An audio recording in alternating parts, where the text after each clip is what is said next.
താങ്കളുടെ ഇംഗിതത്തിന് യോജിക്കുന്നതൊക്കെ സ്വഹീഹ്. ഇങ്ങനെയാണോ മുസ്ലിങ്ങൾ ഒരു സംഭവം സ്വഹീഹാണ് അല്ലെങ്കിൽ ലൈഫാണ് എന്ന് പറയുന്നത്? ഒരു സംഭവം സ്വീകാര്യയോഗ്യമാണ് അല്ലെങ്കിൽ അത് കള്ളമാണ്, അത് അടിസ്ഥാനരഹിതമാണ് എന്നൊക്കെ ഇസ്ലാമിക ചരിത്രത്തിൽ നിന്നും ഇസ്ലാമിക ഹദീസുകളിൽ നിന്നും നമ്മൾ വേർതിരിക്കുമ്പോൾ അതൊക്കെ മുസ്ലിങ്ങൾക്ക് ന്യായീകരിക്കാനും മുസ്ലിങ്ങൾക്ക് ഇഷ്ടപ്പെട്ടതുമായതൊക്കെ സ്വഹീഹും, അതേസമയം മുസ്ലിങ്ങൾക്ക് ന്യായീകരിക്കാൻ കഴിയാത്തതും മുസ്ലിങ്ങൾക്ക് ഇഷ്ടമില്ലാത്തതുമായതൊക്കെ ലൈഫ് അല്ലെങ്കിൽ ദുർബലം എന്ന് പറഞ്ഞുകൊണ്ടാണോ മുസ്ലിങ്ങൾ യഥാർത്ഥത്തിൽ വേർതിരിക്കുന്നത്? ഇത് അമുസ്ലിങ്ങളായ ആളുകൾക്ക് സ്വാഭാവികമായും ഉണ്ടാകുന്ന ഒരു സംശയമാണ്. ഈ സംശയത്തെ മറപിടിച്ചുകൊണ്ട് ഉള്ള കള്ളക്കഥകളൊക്കെ ഇസ്ലാമിൻ്റെ പേരിൽ കെട്ടിച്ചമക്കുകയാണ് നാസ്തികരും എക്സ് മുസ്ലിങ്ങളും ചെയ്യുന്നത്. യഥാർത്ഥത്തിൽ എങ്ങനെയാണ് മുസ്ലിങ്ങൾ ഇത് വേർതിരിക്കുന്നത് എന്ന് തെളിവ് സഹിതം പ്രായോഗികമായി തന്നെ നമുക്ക് ഇവിടെ വ്യക്തമാക്കാം. ഇത് ഒരു ചരിത്ര ഗ്രന്ഥമാണ്. ലോകചരിത്രം 1-ാം ഭാഗം എന്ന് പറയുന്ന പ്രൊഫസർ PS വേലായുധൻ എന്ന് പറയുന്ന വ്യക്തി എഴുതിയിട്ടുള്ള ഒരു പുസ്തകമാണ്. ഇത് കേരള ഭാഷാ ഇൻസ്റ്റിറ്റ്യൂട്ട് പുറത്തിറക്കിയ ഒരു പുസ്തകമാണ്. ഇതിൽ ഒരു ചരിത്രം നമുക്ക് കാണാൻ സാധിക്കും. BC 400-കളിൽ അല്ലെങ്കിൽ 500-കളിൽ ഒരു യുദ്ധമുണ്ടായി. ആ യുദ്ധത്തിൽ സ്പാർട്ടയിലെ രാജാവായ ലിയോണിദാസിൻ്റെ നേതൃത്വത്തിൽ കേവലം 10,000 ഭടന്മാരടങ്ങിയ ഒരു ചെറു സൈന്യം തെർമോപ്പിലെ എന്ന് പറയുന്ന പേരായ ചുരത്തിൽ പേർഷ്യക്കാർക്ക് പ്രവേശനം നിരോധിച്ചുകൊണ്ട് നിലകൊണ്ടിരുന്നു. എന്നാൽ വഞ്ചകനായ ഒരു യവനൻ ഗ്രീസിലേക്ക് പ്രവേശിക്കാനുള്ള ഒരു രഹസ്യമാർഗത്തെക്കുറിച്ച് ശത്രു സൈന്യത്തിന് വിവരം കൊടുത്തു. അങ്ങനെ തികച്ചും അപ്രതീക്ഷിതമായി പേഴ്ഷ്യൻ സൈന്യം രഹസ്യമാർഗത്തിലൂടെ ഉള്ളിൽ പ്രവേശിച്ച് ലിയോണിദാസിൻ്റെ സൈന്യത്തെ പിൻകിൽ നിന്ന് പെട്ടെന്ന് ആക്രമിച്ചു. ഗ്രീക്ക് സൈന്യം ധീരമായി പോരാടിയെങ്കിലും ഒടുവിൽ പരാജയപ്പെട്ടു. ഇത് ഒരു സംഭവമാണ്. ഈ സംഭവം വളരെ പ്രസിദ്ധമായൊരു സംഭവമാണ്. ഇത് അദ്ദേഹത്തിൻ്റെ ഗ്രന്ഥത്തിൽ അദ്ദേഹം എഴുതി വെച്ചിട്ടുണ്ട്. ഈ സംഭവം ശരിയാണോ എന്ന് നമ്മൾ എങ്ങനെ മനസ്സിലാക്കും? ലിയോണിദാസ് എന്ന് പറയുന്ന ഒരു രാജാവുണ്ട് എന്ന് നമ്മൾ തെളിയിച്ചാൽ തന്നെ ഗ്രീക്കുകാരുടെ രാജാവായ ലിയോണിദാസിൻ്റെ കാലത്ത് 10,000 വരുന്ന അല്ലെങ്കിൽ 1000 വരുന്ന സൈന്യം പേർഷ്യക്കാരെ ആക്രമിക്കാൻ വേണ്ടി തെർമോപ്പില എന്ന് പറയുന്ന സ്ഥലത്ത് തന്നെ വന്നു നിന്നു. അവിടെ ഒരു വഞ്ചകൻ ഗ്രീക്കുകാരുടെ സ്ഥലത്തേക്ക് പ്രവേശിക്കാനുള്ള ഒരു ഒളിമാർഗം പറഞ്ഞു കൊടുത്തു എന്നൊക്കെയാണ് ഈ കഥ. ഈ കഥ യഥാർത്ഥത്തിൽ നടന്ന കഥയാണോ എന്ന് നമ്മളെങ്ങനെ അറിയും? ആ കാലഘട്ടത്തിൽ ജീവിച്ച ആരെങ്കിലും ഇത് എഴുതി വെച്ചിട്ടുണ്ടോ? അത് എഴുതി വെച്ച ആളുടെ ഗ്രന്ഥത്തിൽ നിന്ന് മറ്റാരെങ്കിലും അത് എഴുതിയിട്ടുണ്ടോ? മറ്റാരെങ്കിലും അത് കണ്ടിട്ടുണ്ടോ?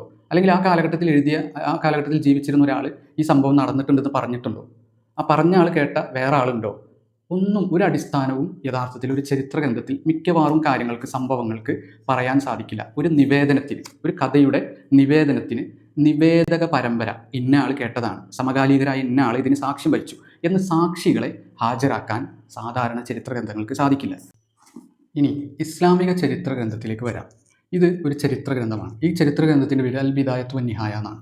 ഈ ഗ്രന്ഥം രചിച്ചിട്ടുള്ളത് ഹാഫിൽ ഇബ്നു കസീർ എന്ന് പറയുന്ന ഒരു പണ്ഡിതനാണ്. ഇത് ഒരുപാട് വാള്യങ്ങളുള്ള ഗ്രന്ഥമാണ്. ഇതിൽ 4-ാമത്തെ വാള്യം ആണ് ഞാനിവിടെ എടുത്തിട്ടുള്ളത്. ഇതിലും ഒരു കഥ പറഞ്ഞിട്ടുണ്ട്. ഈ കഥ പ്രവാചകൻ സല്ലല്ലാഹു അലൈഹി വസല്ലമ ഹജ്ജ് ചെയ്തതും ഉംറ ചെയ്തതുമായി ബന്ധപ്പെട്ട സംഭവമാണ്.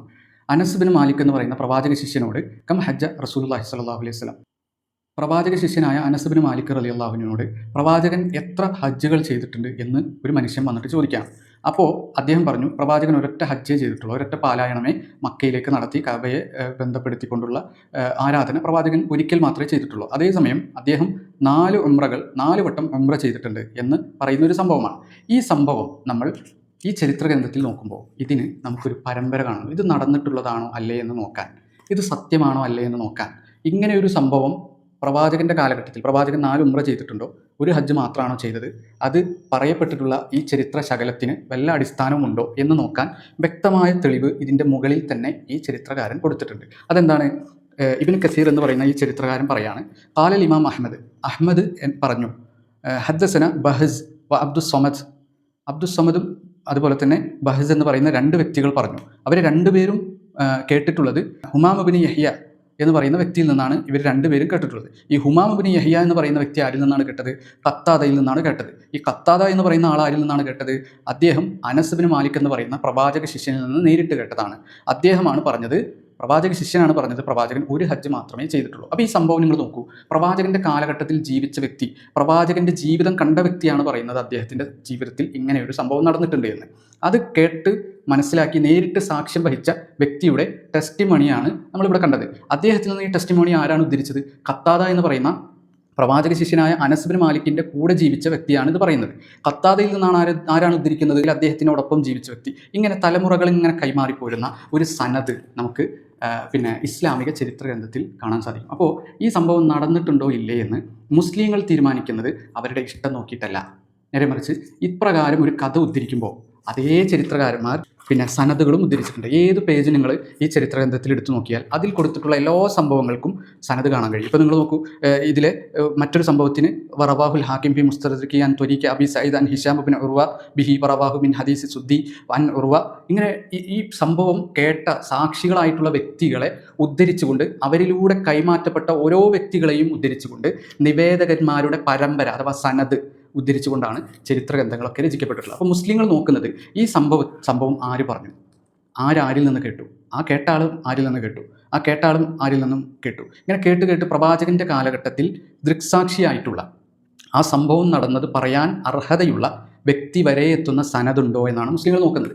അത് നോക്കിയിട്ട് അതിനിടയിൽ ആ സനദിലുള്ള ഓരോ വ്യക്തികളെയും പറ്റി ചരിത്ര ഗ്രന്ഥങ്ങൾ രചിക്കപ്പെട്ടിട്ടുണ്ട്. അവരെങ്ങനത്തെ ആളാണ്, എന്ത് ആദർശക്കാരാണ്, മുസ്ലിങ്ങളാണോ, അത് തന്നെ മുസ്ലിങ്ങളിൽ തന്നെ നുണ പറയുന്ന വ്യക്തികളാണോ, സത്യസന്ധരാണോ, പാണ്ഡിത്യവും ഓർമ്മശക്തിയും ഉള്ളവരാണോ, ഇതൊക്കെ സമാഹരിച്ചുകൊണ്ട് ഇതിലെ ഓരോ നിവേദകന്മാരെ പറ്റിയും ഗ്രന്ഥങ്ങൾ രചിച്ചിട്ടുണ്ട്. ഒരൊറ്റ ഗ്രന്ഥം ഞാനിവിടെ പറയാം, സിയറു ആലാമിൻ നുബല എന്ന് പറയുന്ന ഇമാം ദഹബിയുടെ ഗ്രന്ഥം.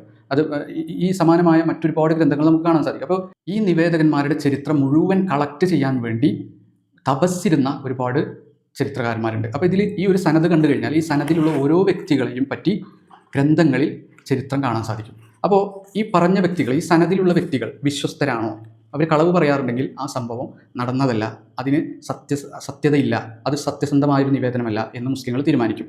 ആ സംഭവം ദഈഫാണ്, ദുർബലമാണ് എന്ന് മുസ്ലിങ്ങൾ തീരുമാനിക്കും. അതേസമയം ആ പരമ്പരയിലുള്ള ഓരോ വ്യക്തിയും വിശ്വസ്തരാണ് എങ്കിൽ, നല്ല ഓർമ്മശക്തിയുള്ള വ്യക്തികളാണ് എങ്കിൽ, അവരുടെ ചരിത്രത്തിൽ, അവരുടെ ജീവചരിത്രത്തിൽ അത് വ്യക്തമായി പറഞ്ഞിട്ടുണ്ട് എങ്കിൽ, അവർ നുണ പറഞ്ഞിട്ടുള്ളതായി അവരുടെ ജീവചരിത്രത്തിൽ പറഞ്ഞിട്ടില്ല എങ്കിൽ ആ ഹദീസ്, ആ സംഭവം സത്യമാണെന്ന് മുസ്ലിങ്ങൾ അംഗീകരിക്കും. ഇതാണ് സ്വഹീഹ്, ദഈഫ്, സ്വീകാര്യയോഗ്യം, അതുപോലെ തന്നെ അസ്വീകാര്യം അല്ലെങ്കിൽ ദുർബലം എന്ന് മുസ്ലിങ്ങൾ വേർതിരിക്കാനുള്ള മാനദണ്ഡം. മുസ്ലിങ്ങൾ ടെസ്റ്റിമോണിയൽ എവിഡൻസ് കണിശമായി പാലിക്കുന്ന വ്യക്തികളാണ്. മുസ്ലിങ്ങൾ ഒരു ഹദീസ്, അത് ചരിത്രമാകട്ടെ ഹദീസാകട്ടെ, ഹദീസ് ഗ്രന്ഥത്തിലേക്ക് വന്നാലും ഈ സനദ് കാണാൻ പറ്റും, നിവേദക പരമ്പര നമുക്ക് കാണാൻ പറ്റും. അപ്പോൾ ഇസ്ലാമിക ചരിത്രം സാധാരണ ഒരു ചരിത്ര ഗ്രന്ഥം പോലെയല്ല.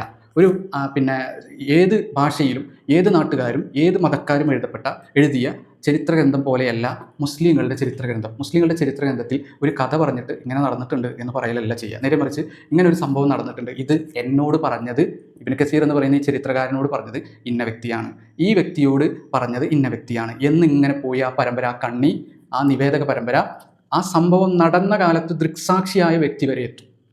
അതിനെയാണ് ടെസ്റ്റിമോണിയൽ എവിഡൻസ് എന്ന് പറയുക. നിവേദക പരമ്പര കൃത്യമായി ഉദ്ധരിക്കപ്പെടും, സനദ് കൃത്യമായി ഉദ്ധരിക്കപ്പെടും. എന്നിട്ട് ആ പരമ്പരയിലുള്ള എല്ലാവരുടെയും ചരിത്രം നിങ്ങൾക്ക് വായിക്കാൻ കിട്ടും. നെറ്റിലടിച്ചു കൊടുത്താൽ സനദിലെ ഏത് വ്യക്തിയെ പറ്റിയും നെറ്റിലടിച്ചു കൊടുത്തു നോക്കൂ.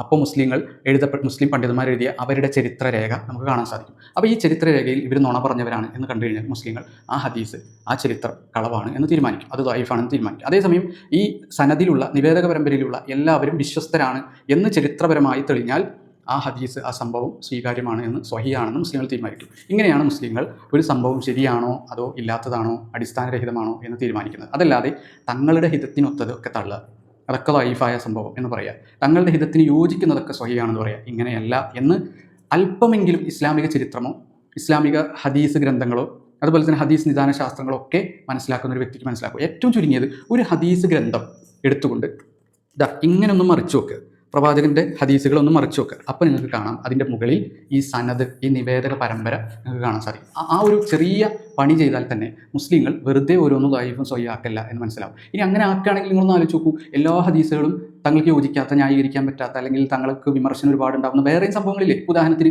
ഏറ്റവും കൂടുതൽ ഇസ്ലാമിനെയും മുഹമ്മദ് നബിയെയും തെറി വിളിക്കാൻ വേണ്ടി ഉപയോഗിക്കുന്ന ഒരു സംഗതിയാണ് പ്രവാചകന് 9 ഭാര്യമാർ ഉണ്ടായിരുന്നു എന്ന് പറയുന്ന സംഭവം. മുസ്ലിങ്ങൾ ആരും നിഷേധിക്കില്ല, ഒരുപാട് വിമർശനങ്ങൾ ആ കൂട്ടത്തിൽ വരുന്നുണ്ട്. പക്ഷേ മുസ്ലിങ്ങൾ അത് എന്തുകൊണ്ട് നിഷേധിക്കുന്നില്ല? കാരണം അത് നിവേദക പരമ്പരയോടുകൂടി വന്നതാണ്. അത് സത്യസന്ധരായ നിവേദകന്മാർ പ്രവാചകന്റെ ജീവിച്ച വ്യക്തികൾ പറഞ്ഞ സാക്ഷിമൊഴികൾ രേഖപ്പെടുത്തപ്പെട്ടതാണ്. അപ്പോൾ സനദ് സ്വഹീഹാകുന്നതിനനുസരിച്ചാണ് മുസ്ലിങ്ങൾ ഒരു സംഭവം ശരിയാണോ അല്ലേ എന്ന് തീരുമാനിക്കുന്നത്. അല്ലാതെ തങ്ങളുടെ ഇഷ്ടം, തങ്ങളുടെ ഹിതം നോക്കിയിട്ടല്ല എന്ന് വളരെ വ്യക്തമാണ്.